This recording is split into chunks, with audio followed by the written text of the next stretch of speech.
I am going to attempt to show you how I am connecting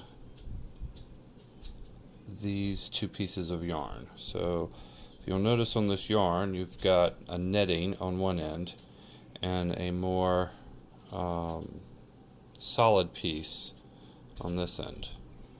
So I take the netted end and fold it over.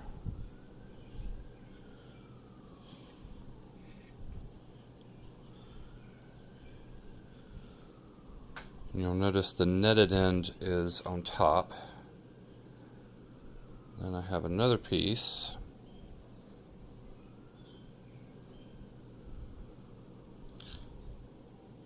Then I'm going to fold over with the netting on top and then flip it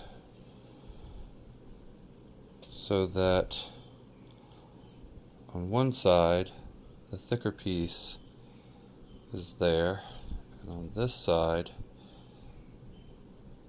the thicker end is on the other side. At this point you just find a hole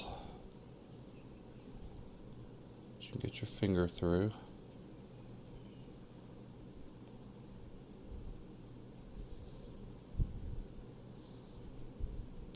And the one that's on top, you take the end and push it through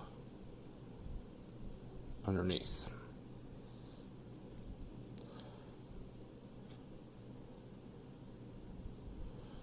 And then pull together, and that makes your knot.